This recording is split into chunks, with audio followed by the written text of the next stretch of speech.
একটা অভিযোগ আসে আপনার হচ্ছে গিয়ে ড্রাইভারদের ক্ষেত্রে, সেটা হচ্ছে গিয়ে যেমন বিমানবন্দর, রেলওয়ে স্টেশন, সদরঘাট, এই সমস্ত জায়গাগুলোতে আপনার হচ্ছে গিয়ে ড্রাইভাররা এই অ্যাপের মাধ্যমে যেতে চায় না। যদি কল করা হয় তারপরেও আপনার হচ্ছে গিয়ে দেখা যায় যে তারা মানে বাড়তি ভাড়ার জন্য মৌখিকভাবে আপনার হচ্ছে গিয়ে ভাড়া নির্ধারণ করে তারপরে আপনার হচ্ছে গিয়ে যাত্রী নেওয়ার চেষ্টা করে।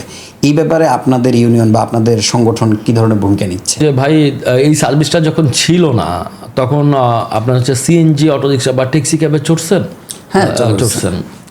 তো রাস্তায় বের হয়ে সিএনজি অটোরিক্সা চালকদের সাথে ভাড়া নেওয়া মারামারি পর্যন্ত হইতে দেখছি আমি দেখছি। হ্যাঁ, এটা দেখো, তারা যাত্রী মিটারে যেতে চায়, ওই সিএনজি অটোরিক্সা চালকরা মিটারে যেতে চায় না, ট্যাক্সি ক্যাব চালকরা মিটারে যেতে চায় না। তো আপনি হয়তোবা জেনে থাকবেন যে এই সার্ভিসটি আসার আগ থেকেই কিন্তু এটি চলমান। এয়ারপোর্ট, রেল স্টেশন, সকল জায়গায় কিন্তু আসলে যাত্রীদেরকে নিয়ে একটা মনে করেন যে এই দর কষাকষি করে ভাড়া নিয়ে আপনার হচ্ছে গিয়ে যাওয়া এক প্রকার। যাত্রীরা বলবো আমি একটা সময় জিম্মি ছিল, এয়ারপোর্ট থেকে আপনার মতিঝিল যাইতেও আপনার 2000 টাকা ভাড়া নিয়ে নিত।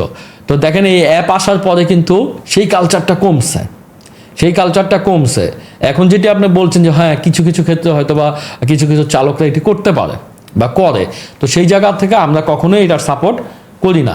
একই সাথে আমি এটা বলবো যে দেখেন অনেকটা কিন্তু কমে আসছে, যাত্রীরা কিন্তু এখন এয়ারপোর্টে বলেন, রেল স্টেশনে বলেন, দাঁড়ায় আপনার হচ্ছে 300, 400, 500 টাকা দিয়ে আপনার দূর দূরান্ত চলে যাচ্ছে। হ্যাঁ, এই সুযোগ সুবিধাটা কিন্তু এই অ্যাপ না আসার আগ পর্যন্ত ছিল না।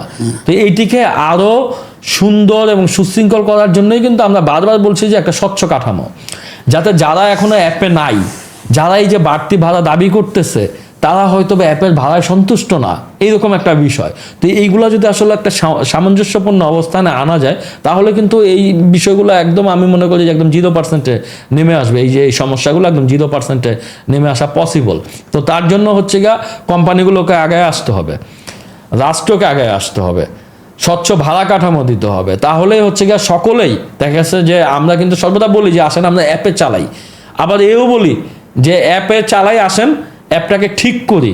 কারণ যদি আমি অ্যাপে চালাইতে হয় তাহলে তো আমার এই সার্ভিসটাকে ঠিক করতে হবে। ঠিক না করে তো আমরা পারতেছি না। এই যে বিশৃঙ্খল ঘটনাগুলো যেগুলো বলছেন এগুলো ঘটছে, তো এগুলো ঠিক করতে হলে আসলে এই অ্যাপটাকে আগে ঠিক করতে হবে, অ্যাপটাকে একটা সঠিক মানদণ্ডে আনতে হবে, তাহলে এই সমস্যাগুলো সমাধান হবে বলে আমি মনে করি।